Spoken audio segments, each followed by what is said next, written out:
그런 윤석열식의 세계관 자체가 이미 붕괴되었다라는 걸 말씀. 벌써요?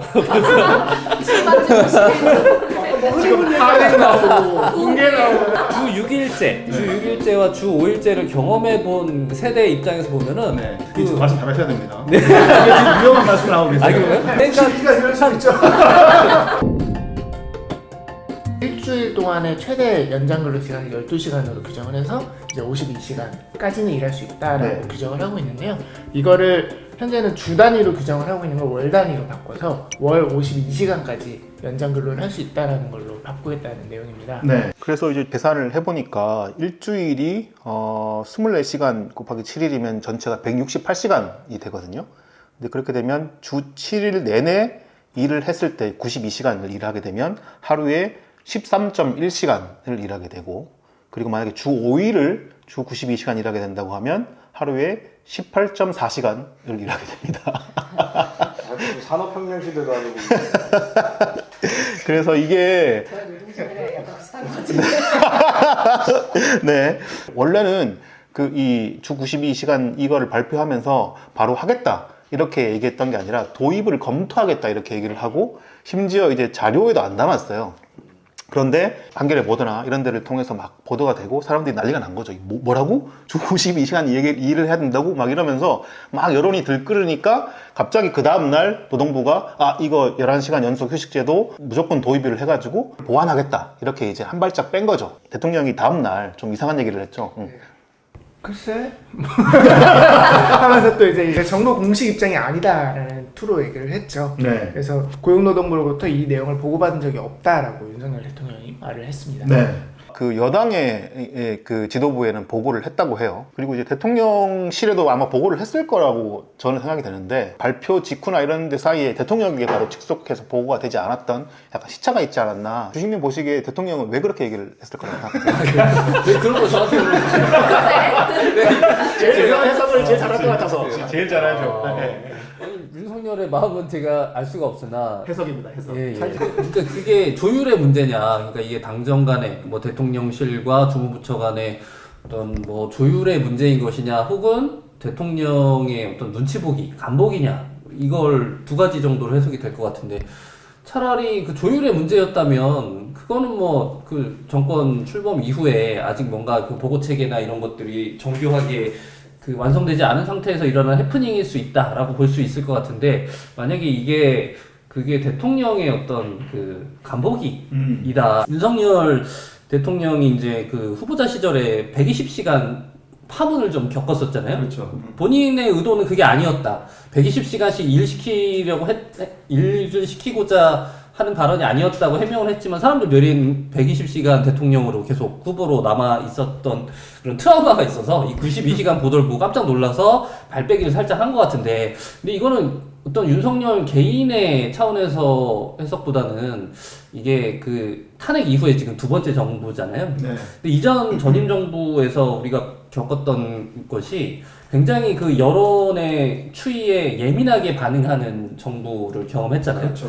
근데 이 탄핵 이후에 탄핵의 경험이 이 국민들에게 또 그런 기억을 줬지만, 이 정치인들에게 선출된 권력이라고 할지라도 이거 뭐 정권 골로 가는 거 순식간이다 라는 교훈을 준 거예요. 그래서 이 여론의 추이에 굉장히 예민하게 반응하게 되는 그런 어떤 문화가 생긴 것 같은데, 뭐 그 당사자들이잖아요. 그러니까 그 문재인 대통령 같은 경우에는 전임 정부의 탄핵을 딛고 그 수혜를 받고 당선이 된 사람이고, 윤석열 대통령도 마찬가지인 상황이라서 네. 이 여론의 추이에 굉장히 예민하게 반응하게 되는데, 이게 얼핏 보면은 이게 참 국민들 입장에서는 이게 우리 말을 잘 들어주니까, 즉각해서 반응해주니까 좋은 것 같이 느껴지지만, 이런 정부에게서 어떤 중장기적인 나라의 비전을 기대할 수 있을까라는 생각이 드는 거죠.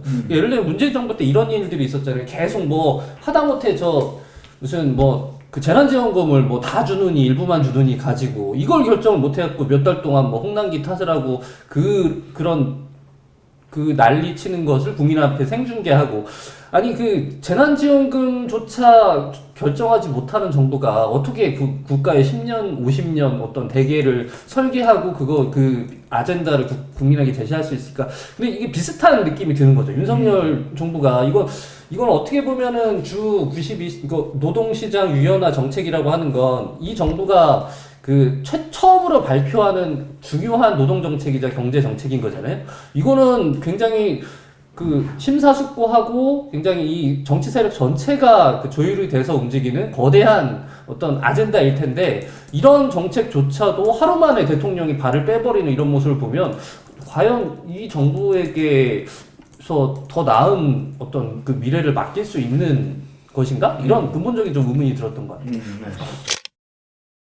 아까도 잠깐 얘기했지만 윤석열 대통령의 대선 후보 시절에 나왔던 그 주 122시간 그 발언인데, 제가 그 부분 잠깐 정리를 해드릴게요. 이게 지난해 7월 19일, 그러니까 윤석열 대통령이 후보로 출마를 하겠다고 얘기한 지 얼마 안 된 시점이었어요. 그때 이제 7월 19일 매일경제하고 인터뷰에서 그때 이제 밀턴 프리드맨의 그 자유주의 경제학에 대해서 이런저런 얘기들을 하면서 문재인 정부의 기업 정책을 비판하고, 또 이제 그 주 52시간제에 대해서 기업들의 불만이 적지 않다, 뭐 이런 얘기들을, 거기에 대해서 이제 대답을 이렇게 합니다. 현 정부는 주 52시간제로 일자리가 생긴다고 주장했지만 일자리 증가율이 0.1%에 불과하다는 통계도 있다. 실패한 정책이다. 그래서 스타트업 청년들을 만났더니 주 52시간 제도 시행에 예외 조항을 둬서 근로자가 조건을 합의하거나 선택할 수 있게 해달라고 토로하더라. 그래서 게임 하나 개발하려면 한 주에 52시간이 아니라 일주일에 120시간이라도 바짝 일하고 이후에 마음껏 쉴 수 있어야 된다는 것이다. 뭐 이런 얘기를 했어요. 거기에 대해서 비판이 엄청 나오자 뭐 그런 취지가 아니었다라고 얘기했지만, 아까도 이제 제가 잠깐 말씀드렸지만 대통령의 후보의 한마디는 결국 그게 다 공약이 될 수밖에 없고, 그리고 그 사람이 대통령이 당선이 되면 한국처럼 이 권력이 대통령에게 집중되어 있는 국가는 대통령의 말 한마디 한마디를 정권 초기에는 수행하기 위해서 온갖 공무원들이 최선을 다합니다. 그렇기 때문에 이게 지금 정부가 이 출범한 지 50일 조금 넘었나요? 그 시점에 지금 바로 주 최대 92시간제 노동이라는 이런 결과물이 나온 건데요. 고일님은 일단 이 소식, 그러니까 이 주 최대 92시간을 노동할 수 있다는 이 소식을 들었을 때 어떤 좀 생각이 드셨나요? 일단은 뭐 황당했죠. 이 92시간이라는 숫자 자체가 사실은 뭐 말도 안 되는 숫자이고, 이게 다시 무슨 산업혁명 시대로 돌아가는 것도 아니고, 120시간은 뭐 말도 안 되지만 92시간도 사실은 굉장히 많은 노동시간인데, 이 주 40시간제가 원래 이제 우리가 생각하는 디폴트 값이었고, 그것이 이제 주 68시간이었다가 과거에 최대 68시간이었다가 그거를 이제 개정을 해서 52시간까지 줄여놨는데, 일종의 진전이라고 할 수 있죠. 근데 그게 다시 지금 120시간이니 92시간이니 하는 얘기가 나온다는 게 자체가 사실은 일종의 퇴행이죠. 노동정책에서 퇴행이고, 사회 분위기 자체가 그런 쪽으로 흘러가고 있다라는 것이고요. 그러면서 되게 우려스럽다는 생각이 들고, 윤석열 대통령, 저는 기본적으로 뉴비들한테 관대하거든요. 처음 하는 사람들은 늘 실수를 할 수밖에 없고, 그래서 저는 허니문 기간이라는 것도 일리가 있다라고 생각을 해요. 대통령이 일종의 집권한 다음에 이제 일종의 조정 기간이 필요한 것이고, 윤석열 대통령 말 맞다나 자기가 처음 해보는 것이라서 실수를 할 수도 있고, 대통령은 나도 처음 에세이라도 나가야 뭐 모든 대통령 다 처음이겠지만 옷도 입고 얼굴 입고 그런 면에서 저는 뭐 실수도 할 수 있고 뭐 의견 조율이 안 될 수도 있다라고 봅니다만은, 이런 실수들이 반복될수록 윤석열 대통령의 소위 허니문 기간이 점점 짧아질 수밖에 없다. 그리고 본인이 그것을 자초한 것이다라는 생각이 듭니다. 또 뭐 다른 건을 가지고 국기문란이라는 표현을 썼는데, 사실은 노동시간을 늘린다고 해서 노동의 질이 커지지 않은 듯이 지금 대통령실이 하고 있는 일들이 국민들이 보기에는 노동윤리가 없다, 노동윤리 위반이고 문란한 노동윤리를 보여주고 있다. 일을 제대로 하지 않고 있는 거죠, 사실은. 정부 부처에서 어떤 중대한 정책을 발표하거나 검토할 때 사실은 대통령에게 보고를 했는데 보고가 됐는지 안 됐는지 모른다? 이거 말이 안 되는 거거든요. 그것은 유비이건 아니건 간에 사실은 기본적으로 시스템이 안 갖춰져 있다는 것이고, 그 부분에 있어서는 사실은 선을 넘었다. 이번 건은 특히. 그래서 이 부분에 대해서는 뭐 그 야당이나 다른 이제 시민사회 단체, 노동단체에서 많이 비판을 하고 있지만, 본인들 스스로가 굉장히 경각심을 가져야 되는 일이라고 생각을 합니다. 얼마 전에 그 새 정부 경제정책 방향이 그렇죠. 좀 나왔었잖아요. 그래서 그것에 조응하는 기조의 고용정책 방향이 나왔다라고 생각하고, 네. 그러니까 그 프리드먼 류의 시장에서의 뭐 절대적인 자유, 완전한 자유라고 하는 큰 방향 속에서 이 해프닝이라고 규정을 해도 될지 모르겠지만 네. 이 이제 92시간 해프닝이 있는 거라고 생각을 하고요. 그러니까 처음 하는 사람은 약간 허니문을 줄 수도 있지만 베테랑들은 그러면 안 된다라고 하는 거에 공감하면서 윤석열은 처음일 수 있어도 대통령은 처음일 수 있어도 고용부는 처음이 아니거든요. 네, 네. 그래서 이게 단순히 그렇죠. 그런 뭐 실수라고 볼 수 있다기보다는, 그러니까 저는 특히 전경련 이런 데들이 다시 재계 대표로 이렇게 나와서 대한상의를 제치고 네. 막 대통령과 그런 이제 재계 대표의 면담 같은 걸 주선하고 이런 게 다 연관이 되어 있다고 해석하는 게 맞다고 보는 쪽이에요. 네네네. 또 당연히 지금 뭐 ILO를 굳이 언급하지 않는다고 하더라도 이제 우리의 시대 정신이라고 하는 게 워라밸 담론이 사실은 우리 한국 사회에서 되게 또 중요한 키워드 중에 하나이고, 네. 그러니까 충분히 그러니까 잘 일하고 잘 쉬고 이런 사회로 가자라고 하는 데 있어서는 국민적인 인식이 이미 만들어지고 있다고 생각하거든요. 네, 네, 근데 네. 명백하게 이렇게 장시간 노동을 조장하는 듯한 정책 방향성은 전혀 동의할 수 없는 것이고, 근데 그것보다는 이 전반적인 이번 이제 고용정책 방향에 있어서 도드라진 거는 92시간 노동에 관련된 부분이지만 네. 나머지 부분들의 방향성이 명확하게 이렇게 고용 안전망을 해체하는 쪽으로 가고 있다고 생각하기 때문에 네. 되게 우려스럽게 보고 있죠. 네. 전반적으로 지금 혜영님 말씀하신 부분에서 연결해서 좀 말씀을 드리자면 이번 정부 들어와서 몇 가지 좀 인상적인 장면들이 있었어요. 제가 생각하기에 좀 처음 인상적인 장면은 그 대기업들이 대규모 투자 계획을 밝힌 장면이 하나 있었습니다. 그게 제일 인상적이었고, 두 번째는 기획재정부가 갑자기 세수 추계 이걸 바꾸면서 없던 돈이 갑자기 짠 등장하는 그런 모습이 있었는데, 물론 기획재정부는 나름 자기네들이 변명을 합니다만은 그럼에도 불구하고 이게 정부가 바뀌고 난 뒤에 이런 부분에 대한 변화를 지금 발맞춰서 하고 있다는 인상을 가질 수밖에 없는 그런 상황이 충분히 있었고요.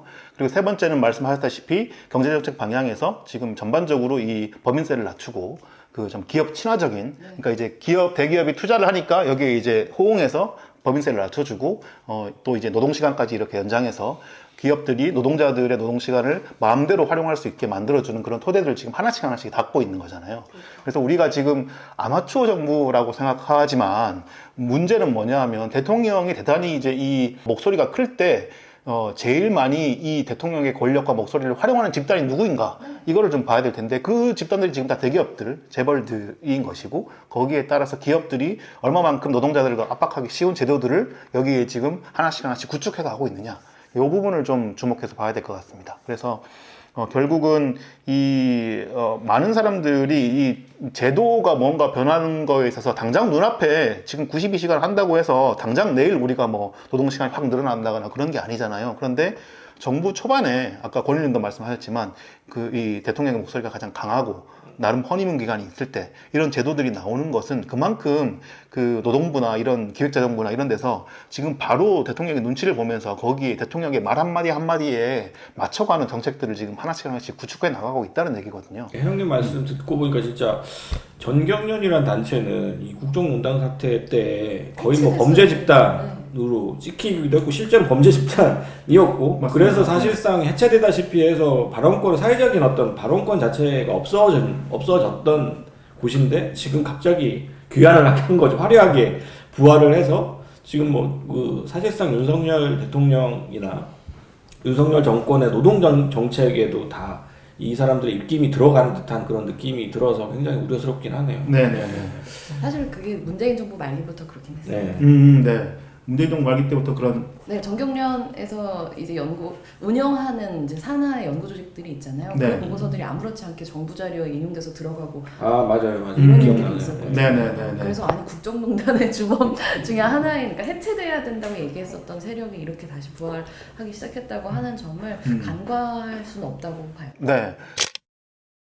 좀 다르게 보고 싶은 부분은 어쨌든 이때 이제 자유, 뭐 120시간 일할 자유를 얘기했을 때 이 자유는 기업의 자유가 아니라 어쨌든 노동자 본인의 자유였던 거잖아요. 네. 좀 그런 점에서 저는 주 52시간 상한제 나온 이후로도 좀 몇 가지 풍경들이 좀 기억이 나는데 이제 스타트업이나 뭐 게임 업계에서 일하는 노동자들이 자발적으로 진짜 정말 자발적으로 이제 회사에서는 12시간 지나면 불을 끄고 셧아웃을 하지만 자발적으로 뭐 카페에 가서 개인 노트북 일을 한다든지 좀 이런 풍경들이 많이 기사화가 됐던 걸로 제가 기억을 합니다.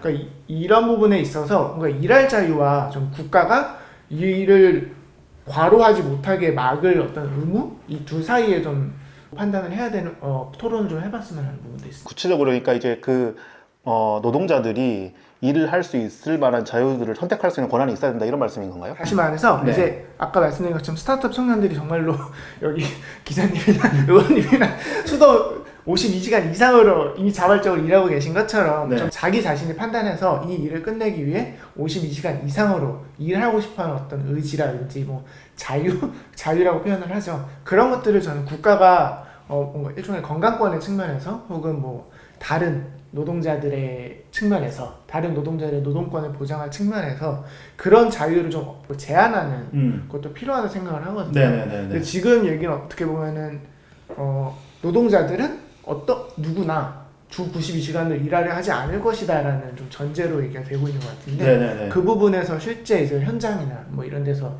혹은 초과 근무를 해야 충분한 생계수당을 얻을 수 있는 사람들의 어떤 니즈나 이런 부분들이랑 좀 안 맞는 부분들이 있는 것 같아서 기업과 노동자의 대립으로만 볼 수 없는 부분들이 분명히 있을 것 같다. 노동자들이 스스로 자발적으로 본인들이 생각해서 그렇게 하는 부분에 대해서까지 어떻게 제어할 것인가 이 부분일 것 같은데 어떻게 좀 보세요, 주식님은? 이제 그 두 개의 논점 중에 앞부분 정말 그 윤석열 대통령 120시간 발언에 어떤 부실이 됐던 그 청년들의 발언이 어디까지 사실인가를 좀 먼저 살펴봐야 될 것 같아요. 게임 업계 그런 크런치 모드가 좀 보편적으로 좀 작동하고 있는 건 사실인 것 같아요. 이게 알아보니까 우리나라에서만 그런 것도 아니고 사실은 글로벌 게임 업계에서 만연해 있는 현상이라고 해요.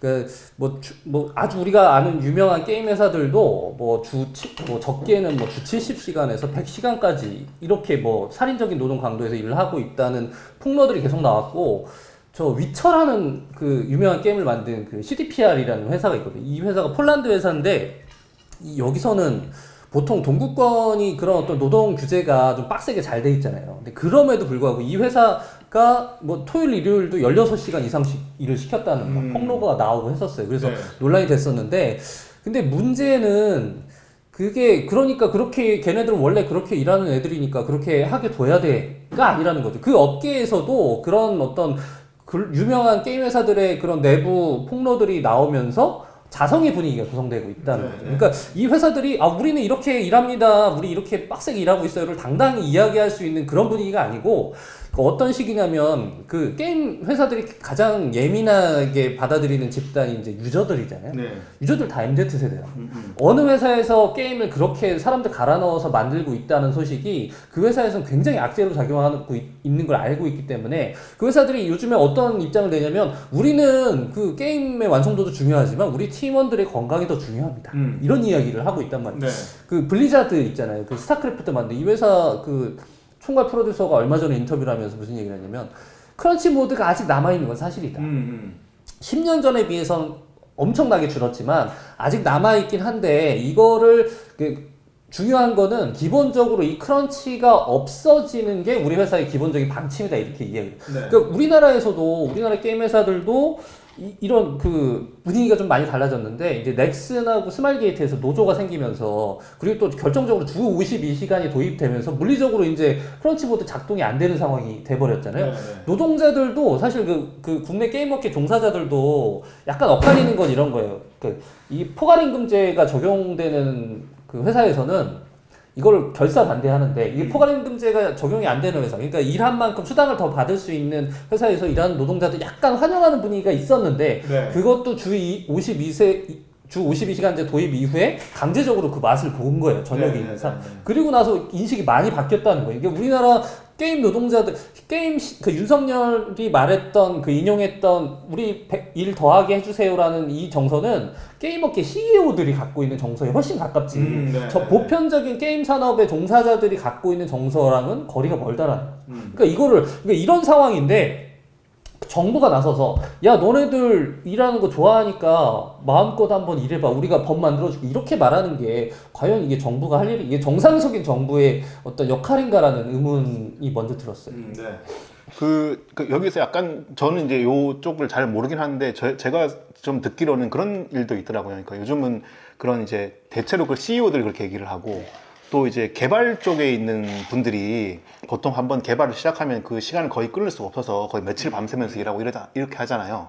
근데 웃기는 거는 이 개발 쪽 일을 하는 분들은 대체로 다 그 계약직으로 일을 해요. 그 프로젝트별로 이렇게 계약을 받아가지고 그래서 그 시간 안에 이걸 해주고 이 수당을 뭐 바로 받는 그래서 고용되어서 일하는 걸 대단히 싫어하더라고요. 왜냐하면 프로젝트를 여러 개를 딸 수 있어야 되니까. 그래서 이 노동 시간에 이분들은 어쨌든 해당하지 않는 거죠. 왜냐하면 정규직 노동자나 뭐 어쨌든 비정규직 노동자 노동자로 소속돼서 일하는 게 아니니까.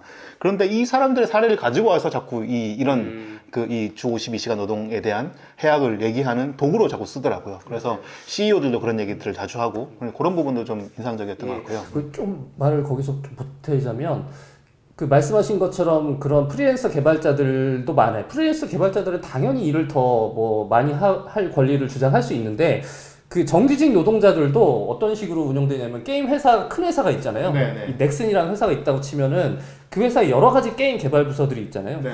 약간 프로젝트 팀 단위로 움직이기 때문에 말씀처럼 만약에 어떤 내가 참여한 프로젝트가 잘 되면 계속 뭐 승진하거나 뭐 계속 이 회사에 남아있을 수 있는데 이게 잘 안 되면 내 출시한 게임이 망하면은 이 회사 안에서 이제 다른 팀으로 내가 들어갈 수 있는 팀을 구해야 되는 그런 그러니까 이런 사람들이 입장에 있으면 당연히 내가 좀 일을 더해서 성과를 더 내고 싶은 욕심이 들 수 있어요. 그러니까 그 문화 자체를 바꿔야 되는 거죠. 그래서 지금 지금 한국에 좀 몇 개 안 되는 그 게임 회사 노조들이 지금 하고 있는 방향이 운동하고 있는 방향이 게임 회사의 그런 어떤 사내 벤처 같은 문화를 없애는 그러니까 정규직의 고용 안정화를 꾀하고 있는 게 더 그 사람들의 운동의 목적이거든요. 그러니까 지금 그 사람들이 그런 환경에 놓여 있는 것 자체가 문제지. 그 사람들이 그 환경 안에서 일을 더 하고 싶어 하는 그 사람들의 욕구를 채우는 게 먼저가 아닌 거거든요. 뭔가 우선순위가 바뀐 이야기인 것 같습니다. 네. 권일님은 아까 정규님 말씀하신 부분은 어떻게 좀 이제 뭐 사실은 본인이 일할 자유, 마음껏 일할 자유를 주장하는 건 이제 리버테리언이즘이죠. 사실은 자유지상주의자들이 보통 하는 얘기고 사실 그건 자유주의도 아니고 그것을 또 더 극단적으로 얘기를 하면은 스스로 자살할 자유까지 다 국가가 인정을 해줘야 되고 사람들이 막 하나같이 다 자살할 때 국가는 터치를 할 수가 없는 거죠. 그것이 이제 사실은 깊게 들어가면 사실은 후견적인 국가에 대한 부정이기도 하고 그래서 국가의 역할 자체가 극도로 축소되어야 되고 국가라는 것이 단순히 그냥 개개인들이 살아가는 데서 불편을 주지 않는 선에서만 기능을 해야 된다라는 식의 이야기가 되는 것인데 저는 그런 식의 국가의 기능론에 대해서 단호하게 반대를 해요. 그런 식으로 따지면 사회가 존재할 이유가 없고 결국 강한 개인만이 살아남을 수밖에 없는 결국 문명을 포기하는 일로 귀결이 되기 때문에 그런 극단적인 리버테리안이즘적인 사고 방식으로 국정을 운영한다는 것 자체가 사실은 지금 우리 사회의 문제를 해결하는 데 있어서 굉장히 많은 문제들을 초래할 것이라고 생각을 하고요. 그래서 윤석열 정권이 만약에 그런 방식으로 지금 이 문제를 생각하고 있다면 그냥 저는 그냥 탄핵당하거나 물러나야 된다고 생각해요. 뭐 그럴 거면 국가를 운영할 이유가 없죠. 그 시장이 맡겨놓지 자기는 왜 그러면 대통령 출마를 했나요? 그냥 뭐 기업을 만들어갖고 사업이나 하지. 그런 식의 사고방식 자체가 결국은 부딪히는 건 모순이거든요. 국가를 운영하는 사람이 그런 얘기를 한다는 것은 본인 스스로를 부정하는 이야기예요. 그래서 그런 면에서 윤석열 정권이 지금 하고 있는 얘기는 본인들의 존재의 이유를 자체를 부정하고 있다. 그렇게 생각하고 있습니다. 토론의 즐거움 제목이 나온 것 같은데 늘 제목은 이쪽에서 주로 담당을 많이 하시는 것 같습니다. 윤석열은 탄핵되어야 한다. 아니 그렇게까지 몰아가니. 네, 진짜 기자들은 안 돼.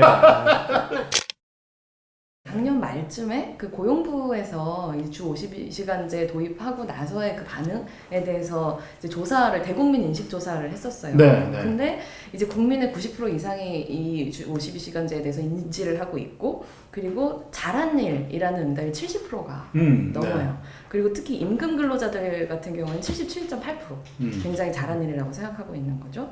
그리고 직장에서 준수되고 있느냐? 임금 근로자의 경우에는 88%가 철저하게 준수 내지는 어느 정도 준수되고 있다라고 얘기를 하고 있고 꾸준히 정착시켜 간다면 삶의 질은 물론 여기서 되게 현실적인데 별 차이 없을 것이다가 48%예요. 네. 근데 좋아질 거라고 대답한 사람도 41% 정도 되고 나빠질 거라고 대답한 사람들은 거의 없었어요. 네. 그리고 초과 근무를 해서 임금을 더 받기보다 정시 퇴근해서 여가를 즐기겠다라고 대답한 게 70%거든요. 저 네. 국민들이 원하는 방향은 명확하다고 생각해요. 네. 그 주 6일제에서 5일제가 됐었던 것에 대해서 사람들은 이제 토요일, 일요일 안 쉬는 삶에 대해서 상상하기 어렵잖아요. 그렇죠. 네. 하루를 더 쉬면 어때요? 라는 게 사실 주 4일제가 가지고 있는 가장 핵심인 것이고 국민들의 삶에서 일과 여가가 어떻게 조화롭게 이루어지면 좋을까라는 관점을 가지고 국가가 얘기를 했을 때 저는 당연히 이 근로시간은 단축되는 게 맞고 말씀하셨던 것처럼 그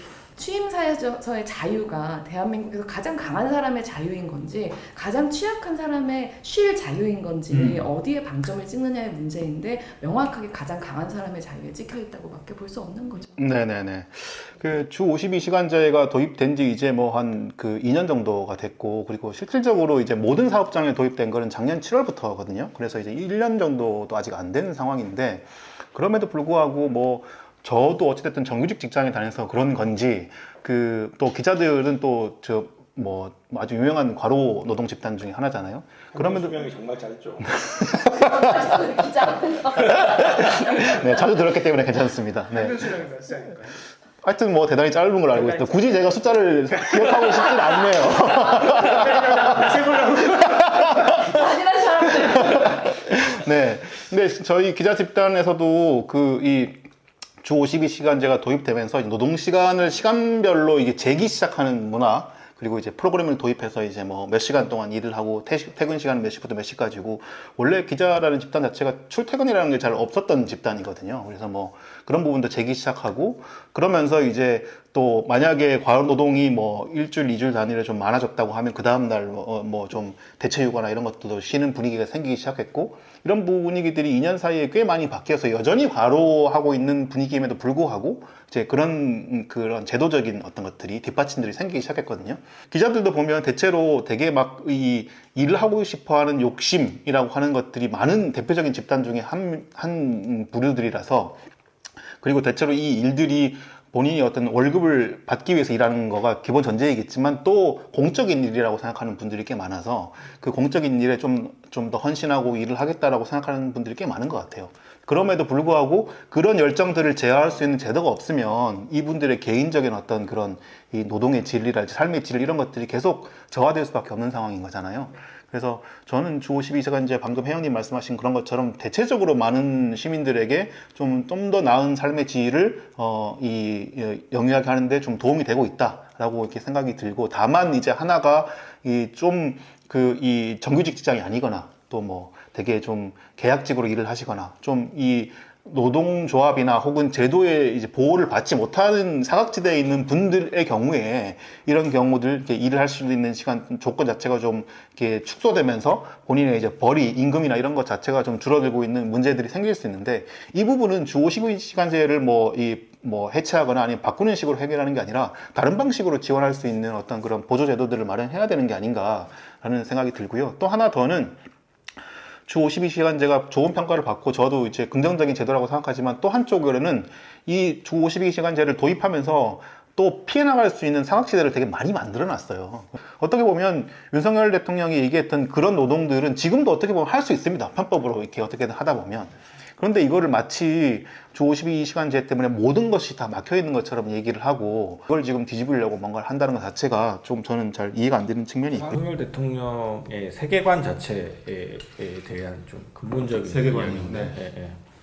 이 사람이 이제 프리드먼식의 자유지상주의, 뭐 리버테리언이즘 이런 얘기를 하면서 개인의 자유를 굉장히 강조를 한단 말이죠. 네. 계속 우리가 해왔던 얘기고 자유에 대해서 거기에 대해서 제가 한 가지 더 덧붙이자면 우리가 지금까지 얘기해왔던 한 가지 측면이 있어요. 비판하는 측면. 그것이 이제 개인의 자유를 얘기하지만 사실은 강자의 자유, 기업의 자유를 가리키는 것일 뿐이다. 이게 분명히 중요한 부분이고 또 한 가지는 실제로 이 개인의 자유, 그 프리드만 시절의 개인의 자유라는 것을 주장할 수 있었던 가장 큰 근거가 뭐냐면 자유의지예요.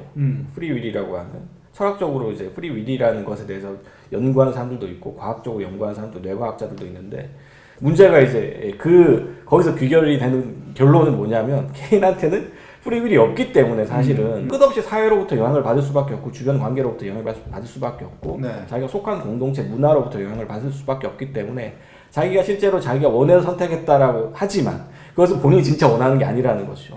이것은 뭐 심리학이라든가 정신분석학에서 내 욕망은 나의 욕망이 아니라 타인의 욕망이다라고 네. 많이 표현도 하지만 어쨌든 그랬을 때 사실은 프리드만식의 그런 개인의 자유를 우리가 절대적으로 존중해야 된다. 국가조차도 그것을 다 존중해줘야 된다라는 것 자체가 이미 학문적으로는 무의미한 얘기라는 거죠. 네. 그랬을 경우에 우리는 그런 국가를 어떤 식으로 만들어 나가야 되는가? 개인이 자신을 파괴할 권리를 주장을 할 때 개인을 보호하고 사회를 지속 가능하고 지속시킬 수 있도록 사람들이 건강하게 살아갈 수 있도록 만드는 것이 국가의 의무이고 역할이라는 거죠. 네. 그 부분에 대해서 사실은 윤석열 정부는 애초부터 첫 단추를 잘못 낀 상태에서 자유를 얘기하면서 출발을 한 것이고 그런 윤석열 식의 세계관 자체가 이미 붕괴되었다라는 걸 말씀드립니다. 벌써요? 지금 파괴 나오고 붕괴 나오고 그 말씀하신 그 윤석열이 가진 그 자유의지에 대한 믿음이 이게 현실에서 어떻게 표현되고 있는지를 보면은 이런 거죠. 그러니까 없는 사람은 불량식품이라도 먹게 해줘야 된다. 이런 네. 식으로. 뭐 내가 생계가 이래서 나 일 조금 더 해서 더 좀 여유있게 살고 싶어. 이런 사람들의 욕망도 자유의지 아니냐. 이걸 인정해줘야 된다. 이런 거잖아요. 네. 그 이종식 장관이나 이런 사람들도 이 노동시장 위원화를 들고 와서 근거로 삼는 게 그걸 원하는 노동자들도 있다. 그 불량식품 먹고 싶어 하는 사람들이 있다라는 논리랑 같은 거거든요. 네. 그리고 뭐 워낙에 그 업종이 다양해지고 세상이 복잡해지니까 뭐 탄력적으로 대응해야 된다. 이 논리가 정확하게 그 정리해고제, 그 노동자 파견제 이거 도입했을 때 그 사람들이 들고 나왔던 논리랑 완전히 똑같거든요. 네. 그게 90년대 말이에요. 네. 그러니까 지금 20년이 더 지났으니까 지금 달라져가지고 뭔가 이게 새로운 논리가 있는 게 아니라 예를 들면 지금 게임 산업이 지금 성장을 하고 궤도에 오르고 게임 회사들이 이제 덩치가 커져서 이제 대기업급의 볼륨이 됐으니까 이제 여기서 이제 노동권에 대한 이야기가 나오기 시작하는데 이 회사들이 창고 같은 데서 모여서 막 개발하고 이랬을 때 초창기의 기업 문화들이 남아있어서 아직 그 관성으로 이어져 오고 있는데 이제는 이거를 제도 노동권으로 뭔가 규제를 할 필요가 있다는 인식들이 생겨나고 있는 거죠. 아까 말씀하신 그 산업혁명 시대에 우리가 막 그 아동 노동 막 하고 막 그 하루 막 사람들이 살인적인 노동에 투입됐을 때 그때는 그렇게 해도 되는가 보다라고 그냥 어쩌다 보니까 이제 자본의 흐름으로 그렇게 흘러갔다가 이제 어느 정도 시장이 성숙하고 이제 노동자들이 거기서 어떤 고통을 받고 있는지에 대해서 증명이 되고 나서 이제 그런 규율들이 들어가는 거거든요. 게임 산업, 스타트업 산업도 마찬가지로 이제 그런 단계로 접어들고 있는데 이제 거기서 이제 일부 나오고 있는 그 노동자들의 그런 더 일할 수 있는 권리만을 받아서 이걸 마치 뭔가 새 시대의 어떤 대응인 것처럼 이야기하는 거는 굉장히 좀 기만적이다. 크런치 모드라는 게 되게 좀 있어 보이잖아. 그 세계에는 그런 게 있나 보다. 뭔가 좀 첨단 문물같이 느껴지잖아요. 이야기를 들어보면은 이런 거랑 똑같은 거예요. 아니 당연히 자동차 회사 사람들이 5시간 일하는 것보다 10시간 일을 하면 자동차가 더 많이 생산되는 거잖아요. 게임에서도 똑같은 얘기예요. 게임에서 개발자들이 10시간 일할 거예요. 15시간 일하면 게임이 조금 더 빨리 나오는 공기 단축의 원리인 거거든요. 이거는 전통적인 그냥 고전적인 비즈니스 프렌들리에서 이상도 이하도 아니거든요. 그냥 계속 잠 안 자고 일하는 거예요. 맞아요. 바로 네. 자기를 통화시장에서 예전에 그 과로할 때 약 먹어가면서 맞습니다. 밤새도록 네, 일하는 거랑 똑같은 거죠 맞습니다. 사실은.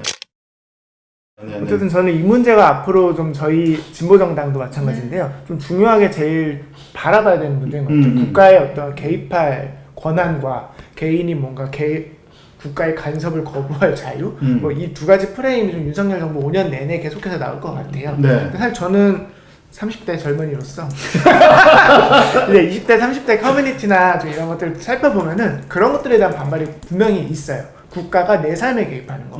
저희가 주 120시간이니 뭐 불량식품이니 이런 걸로 얘기하니까 이제 사람들이 우습게 보지만 국가가 나의 삶에 개입할 권한이 있는가?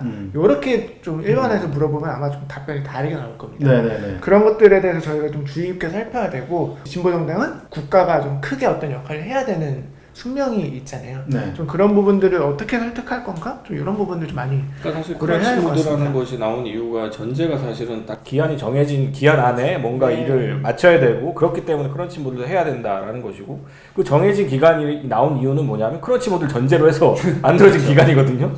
그러니까 그게 그 크러치 모드를 전제로 한다는 것 자체가 사실 사회 문화적인 분위기 자체가 그렇게 할 수 있다, 해도 된다라는 식의 분위기가 이미 형성되어 있기 때문에 그런 게 가능한 것인데 그런 문화가 바뀌지 않고서는 제도를 아무리 바꿔도 사실은 다시 되돌아가고 태행하거든요. 게임 업계에는 크런치 모드고 스타트업에서는 그러니까 젊은 직원들이 뭔가 일 통한 성장이라는 거에 대한 되게 신앙적인 믿음 같은 게 있잖아요. 네. 결국 그 성장이라는 게 또 개인의 뭔가 의지가 되는 거, 의지로 표현이 되는 거고, 성장을 위해서는 뭐 내가 뭐 주 52시간을 넘어서 얼마든지 일을 할 수 있어라는 그런 식의 자기 최면 같은 문화들이 분명히 있는 것 같거든요. 좀 그 부분들도 어떻게 문화적으로 바꿔나갈 수 있을지 좀 고민이 됩니다.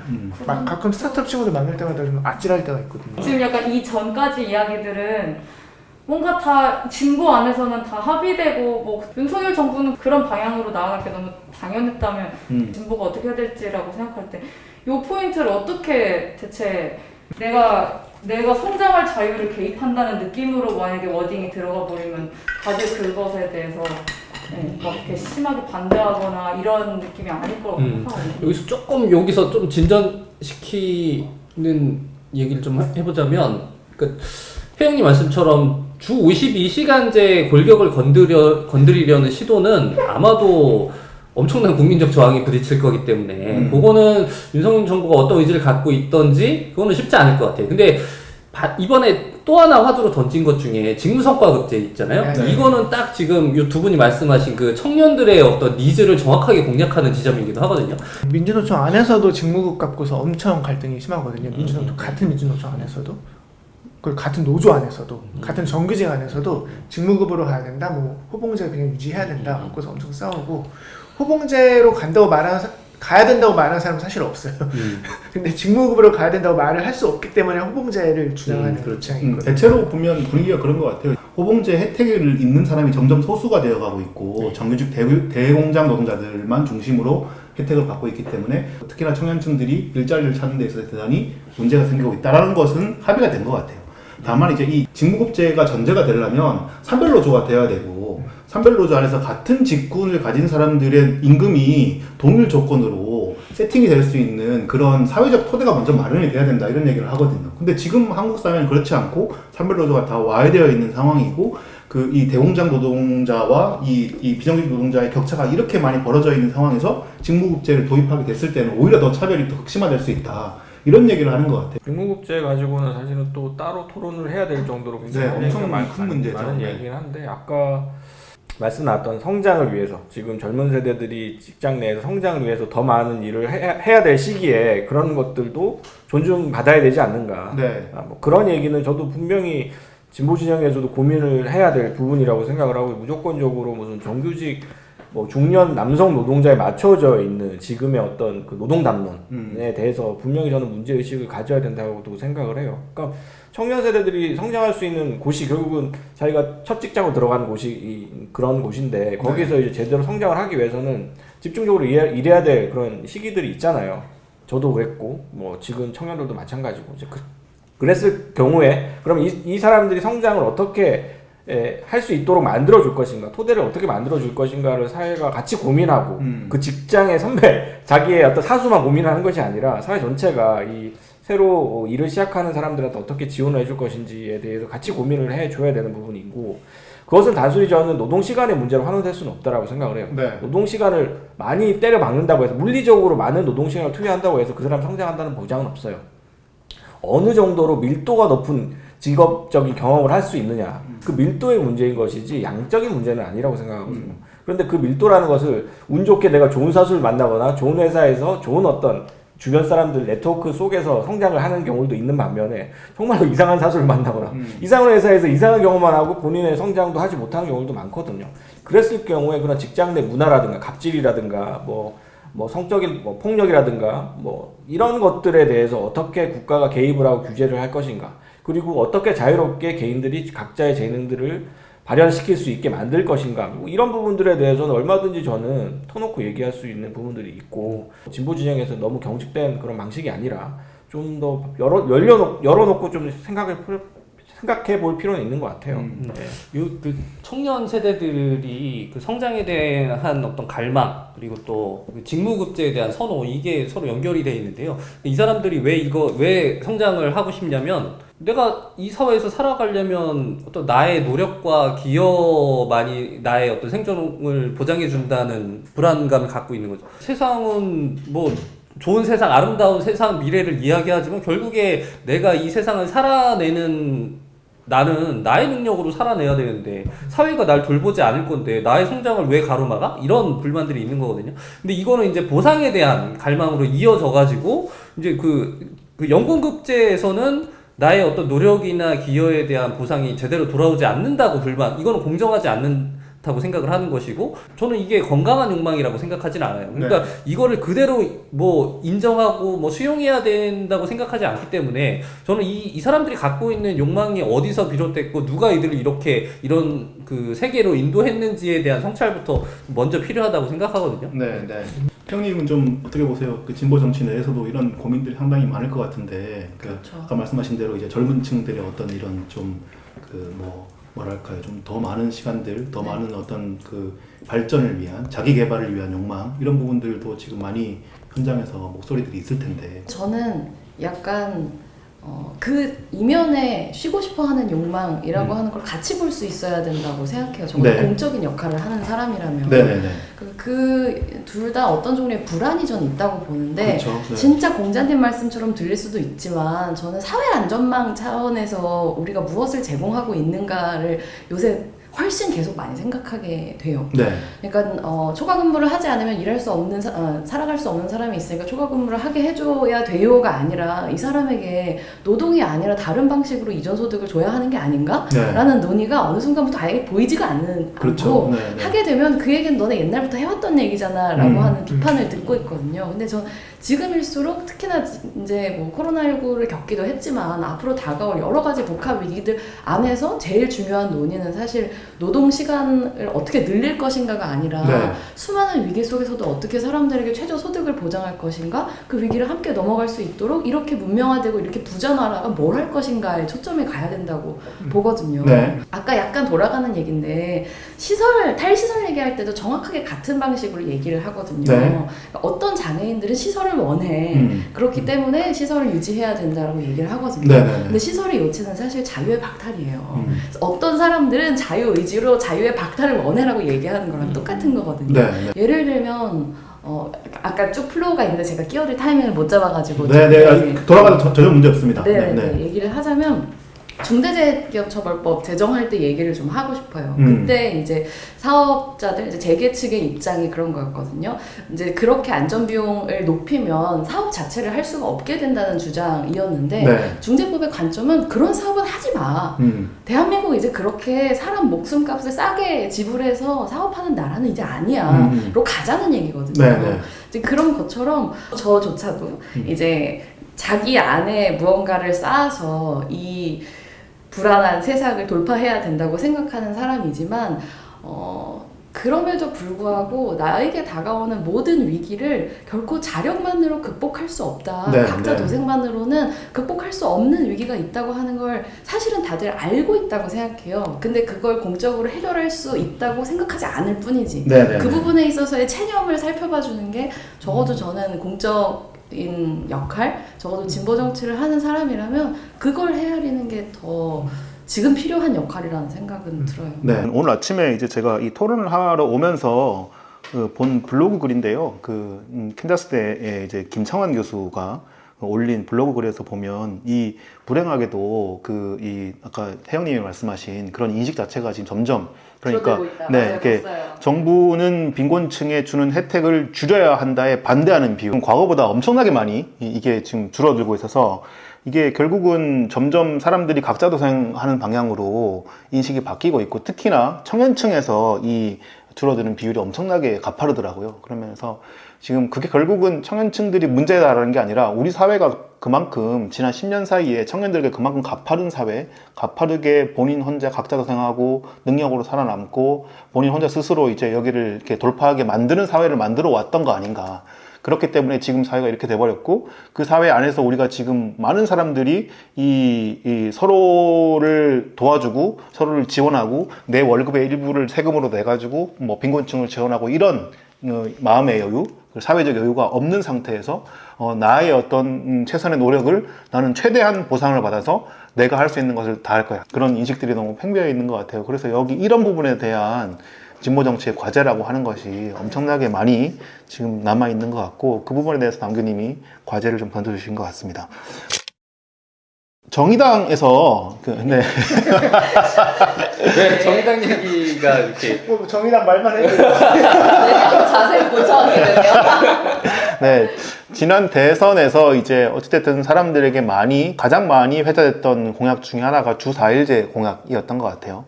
결국은 이제 우리가 노동 시간에 대해서 이야기를 하면서 이 공약도 한번 이야기를 하지 않을 수가 없는 게 지난 대선에서 주 4일제가 과연 실현 가능한 것이냐. 그리고 이제 이 주 4일제라고 하는 것이 말은 정말 좋고 많은 사람들이 호응을 얻을 수 있을 것 같지만 그것도 어떤 특정한 직장에서 노동조합이나 제도에 충분히 보호를 받을 수 있을 사람을 위한 제도가 아니냐. 이런 얘기도 나오고 그러면서 이제 감론을박이 있었어요. 그래서 남규님께서 먼저 평가를 해주시죠.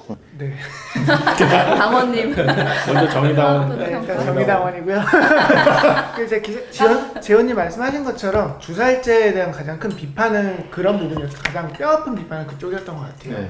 그러니까 지금도 뭐 주 5일제조차도 제대로 유지하지 못하고 있는 노동자들이 이만큼 많고 있는데 주사일제를 얘기하는 건 대체 누구의 시각이냐. 그렇게 했을 때는 정의당이 그동안 좀 많이 받았던 비판이 뭐 이제 비정규직을 좀 소홀히 한다. 그리고 뭐 노동조합과 거리가 멀어졌다. 이런 어떤 비판적 시각과 정확하게 부합하는 공약으로 나왔던 거거든요.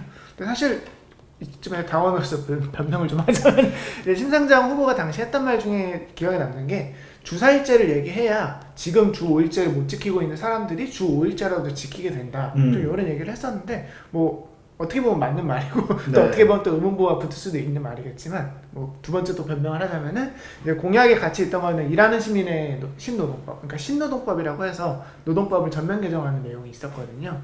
그러니까 지금 주 5일제조차 지키지 못하고 있는 노동자들이 어떤 노동법 사각지대, 그러니까 뭐 5인 미만 사업장이라든지 뭐 계약식 노동자라든지 프리랜서 플랫폼 노동자라든지 이런 사람들까지 모두 다 노동법의 바운더리로 받고 와서 현재 좀 저희가 한국이 갖고 있는 노동 어떤 권리를 지킬 수 있게 만드는 공약도 같이 있어요. 네. 사실 주 5일제는 이거랑 주 4일제 이거랑 패키지 공약이었던 부분이 있고 그럼에도 불구하고 어쨌든 대선 과정에서 그 신노동법에 대한 이슈 파이팅은 거의 되지 않았고 네. 이제 뭐 선거 포스터에도 나와 있듯이 주 4일제 복지국가 요 두 가지만 복지국가도 사실은 명확한 공약으로 표현된 건 잘 없었고 주 4일제만 인상에 남기려 했던 부분들이 있었죠. 네네네. 일하는 사람 기본법이라고 하는 거 저는 지난 대선 때 정책 기사 쓰면서 꽤 많이 저 나름대로 기사들 쓰고 했는데 진짜 잘 이슈가 안 되더라고요. 사람들이 별 관심이 없고 본인이 잘 아니라고 생각하고 그래서 이게 근로기준법이라고 하는 게 이제 먼저 만들어진 지가 벌써 몇십 년이 돼서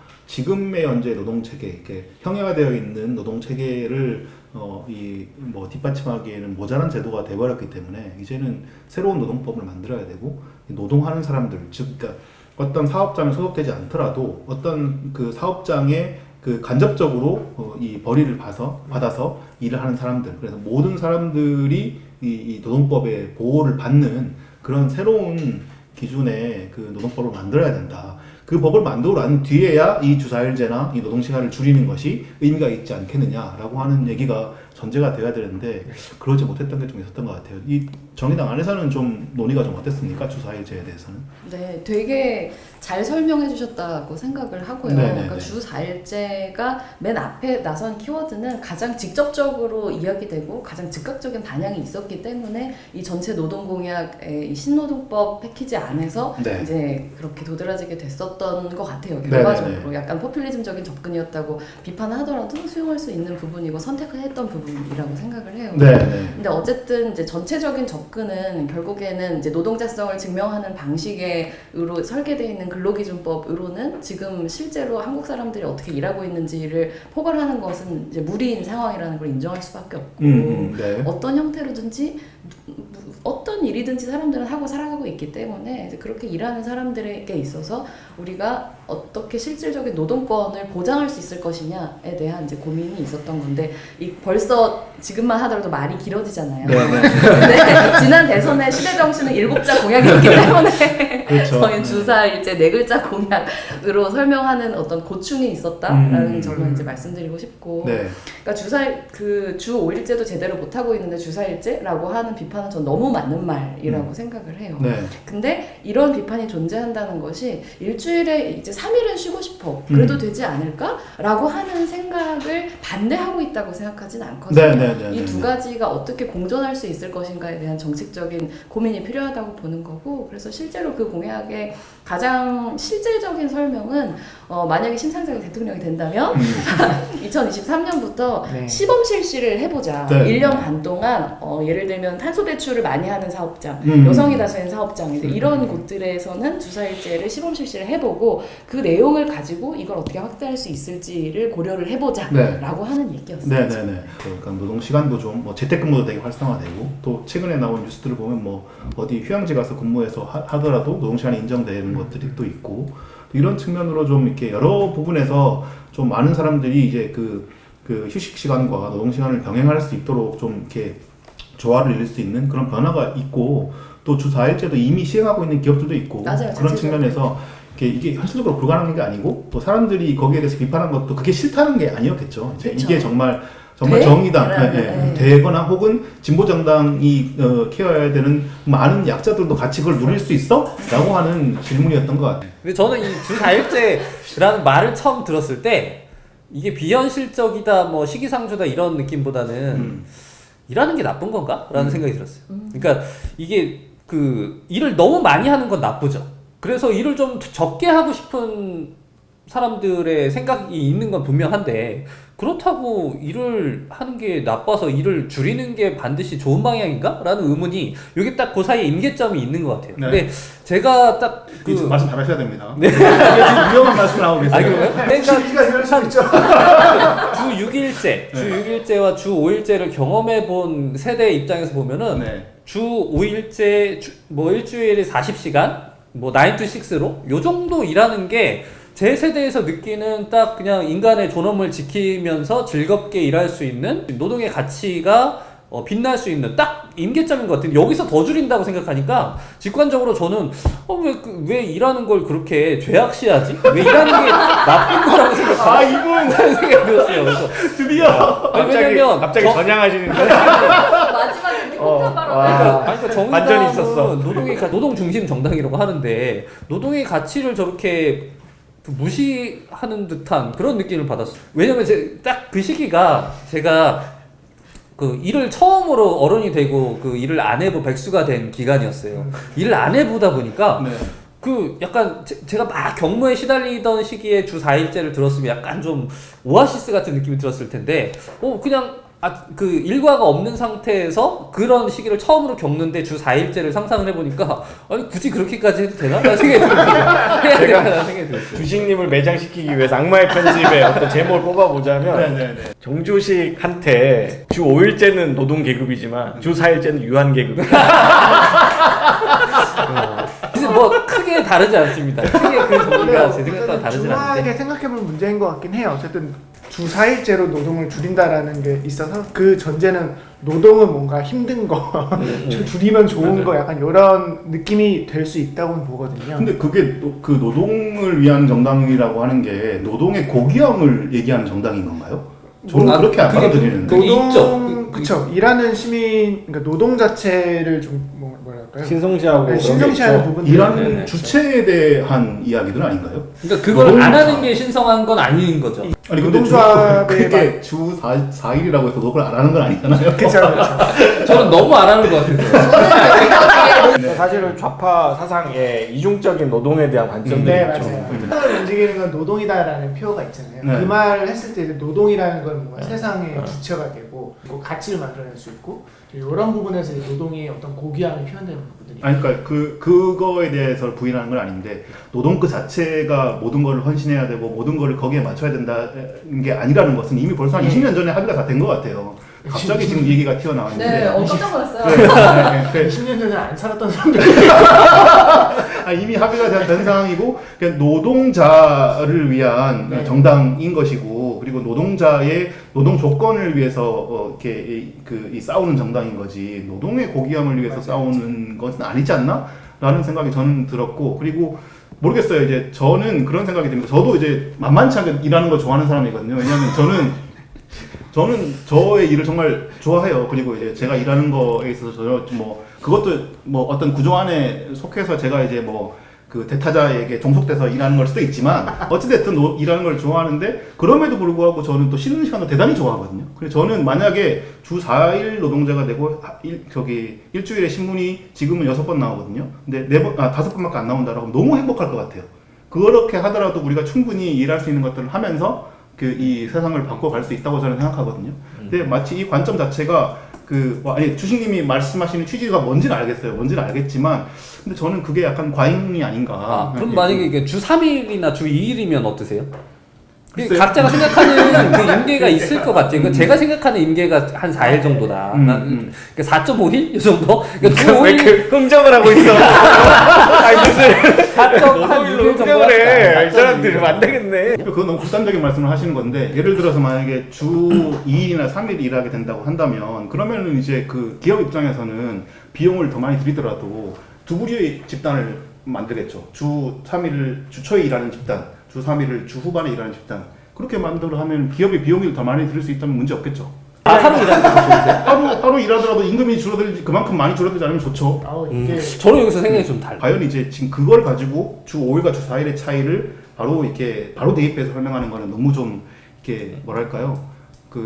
이 논의의 프레임 자체를 너무 확장시키는 느낌이 좀 있어서요. 확장하고자 이 얘기를 꺼낸 게 맞는데, 그러니까 그 각자가 생각하는 노동의 적정선의 차이가 있는데, 제가 생각했을 때 주 4일 정도가 사람들에게 거부감을 일으키는 그 임계점 가까이 있다고 생각을 해요. 그래서 그 말씀을 드린 거고. 다른 맥락에서는 이제 국가의 차원에서 주 4일 일했을 때, 주 5일 일했을 때 어떤 국가의 경제 성장률이나 이런 문제들로 환산이 될 수는 있을 것 같아요. 네. 그러니까 한국이 어느 수준의 경제 성장률의 어떤 감소까지는 감당할 수 있는가? 그러니까 사실은 그 노동에 대한 존중, 이런 노동의 신성함 이런 얘기들을 예전에 좌파들도 많이 했고 특히 스탈린주의자들이 많이 했었고 이게 사실 생산성을 높여야 되니까 사회 전체 생산성을 높이려면 어쨌든 노동력을 동원을 해야 되고 노동하고 누구나 힘들잖아요. 많은 일을 하는 건 더욱더 힘들고 그러다 보니까 이제 그런 것들을 일종의 프로파간다처럼 굉장히 활용을 많이 했었고 그런 것들이 알게 모르게 또 좌파들한테 주입이 됐죠. 그렇죠. 근데 기본적으로는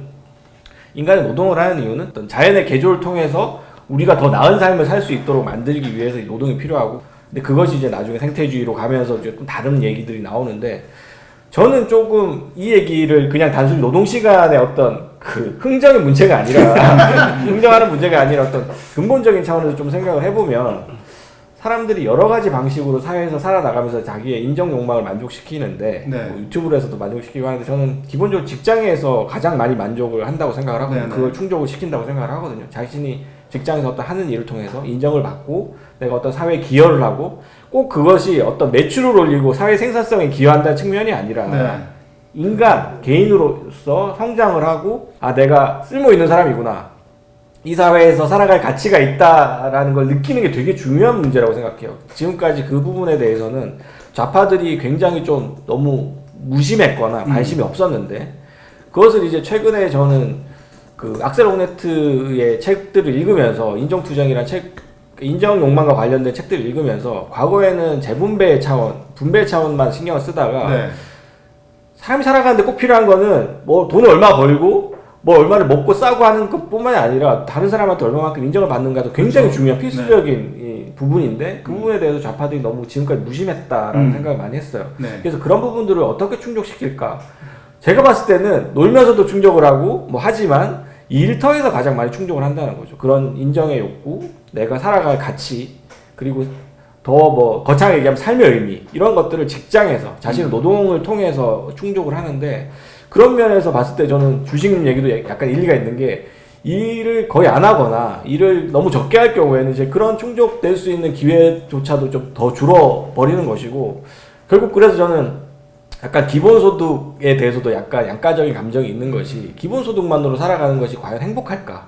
라는 생각이 들어요. 물론 노동을 할 수 없는 처지에 있는 사람들도 많고 그런 경우에 반드시 필요한 것이 그런 사회적인 안정만 최소한의 어떤 그런 것이겠지만 그리고 일을 하면서 느끼는 어떤 그런 것들도 되게 중요한 경험이라고 생각을 하거든요. 저는 그 부분에서 동의하는데 약간 좀 다른 얘기를 좀 하고 싶어요. 이게 지금 두 분이 말씀하시는 부분에서 임노동하고 우리가 그냥 노동을 좀 차이를 좀 둬야 될 필요도 있지 않을까 싶은데 과연 그 인정 욕망이나 이 사회에 이제 뭔가 공헌을 하고 거기에 인정받고 하는 것이 과연 임노동을 통해서만 이루어져야 되느냐 그렇지 않거든요. 예를 들어 저도 주 5일을 지금 일하고 있는데 주 4일을 일하게 된다고 하면 나머지 하나의 시간을 그냥 퍼즐 앉아서 놀까요? 아니거든요. 뭔가 다른 또 사회를 위한 자전거를 타시겠다. 토론이 즐거움을 할 수도 있고 뭔가 사회에 공헌이 될 수 있을 만한 활동을 할 수 있어요. 그게 임노동은 아닐지 모르겠지만 또 다른 노동이 될 수 있거든요. 예를 들어서 뭔가를 만든다거나 뭐 이렇게 뭔가를 또 다른 일을 집단으로 모여서 한다거나 그게 누군가의 어떤 그런 내가 속해 있는 회사에서만 어떻게 인정받을 수 있는 게 아니라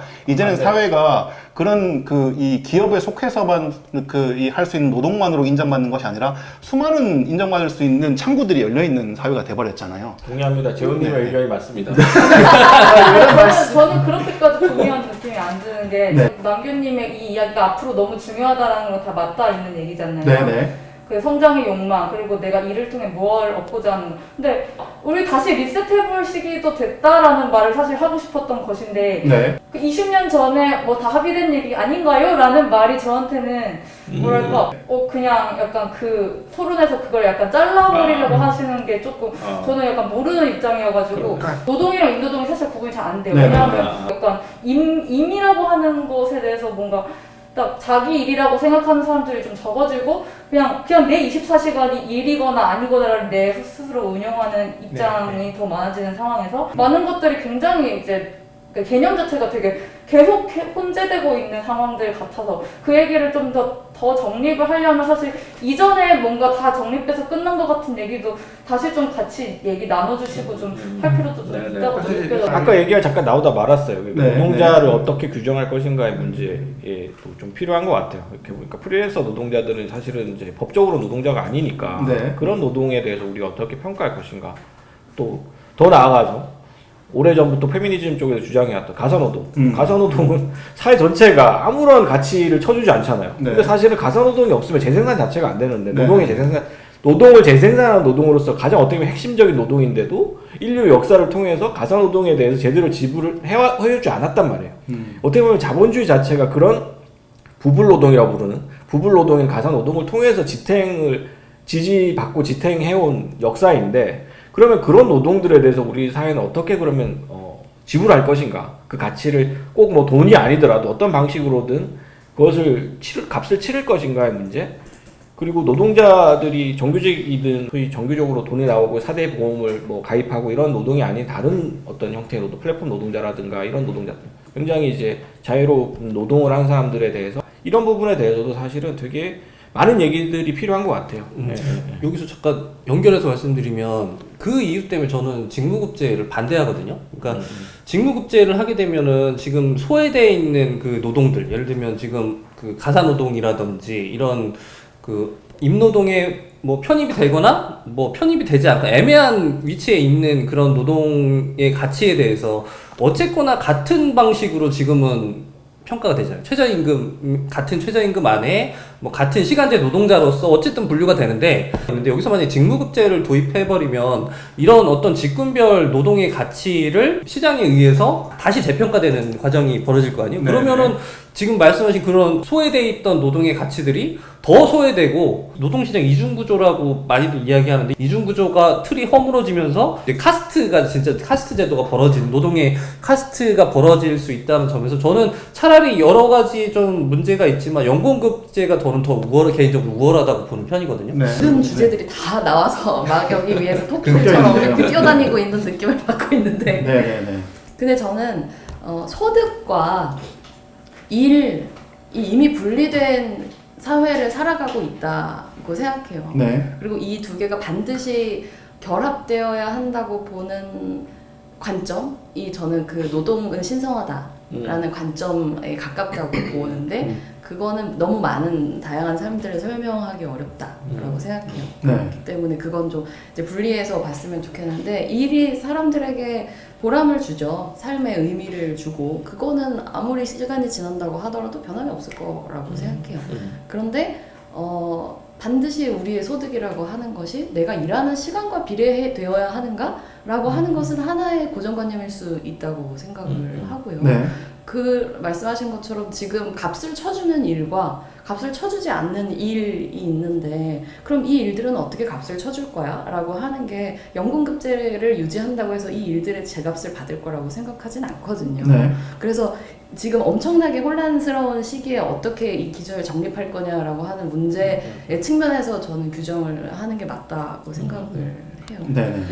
결국 이게 굉장히 이제 많은 것들이 다 연결되는 문제고, 사실은 3박 4일 동안 워크숍을 하면서 얘기를 같이 해볼 수도 있는. 제의하시는 건가요? 정의당이 이런 거 해야 되는데. 워크숍을 한번 갑시다. 네. 좋아요. 다들 얘기할 게 이만큼 있는데 다들 그래서 여기서 털어놓지 못하겠어. 그러니까 지금 다 비슷한 거. 네, 이 얘기는 정말 엄청 길 것 같아요. 그러니까 네. 이 일이 자기 실현이 되려면 결국은 소득에 매달리지 맞아요. 않을 수 있어야 맞아요. 되는 것 맞아요. 같고 그러려면 복지제도라든지 그렇죠. 전반적인 물가라든지 혹은 뭐 사회적인 돌봄이라든지 이런 것들이 같이 종합적으로 얘기가 되어야 될 것 같습니다. 사실은 저 같은 옛날 사람들은 그냥 거의 대부분 이제 본인의 직업을 하나로 생각하지만 또 세대가 달라지면서 지금 세대는 본캐 부캐 이런 얘기들도 있듯이 사실은 여러 가지 일들을 동시에 하는 사람도 많고 사실은 또 평균 수명이 늘어나면서 사실은 여러 직업을 실제로 전전하게 되거든요. 전전한다는 표현이 좀 그렇지만 어쨌든 본인의 의지에 따라서 또 바꾸기도 하고 사실은 많이 갈아타기도 하고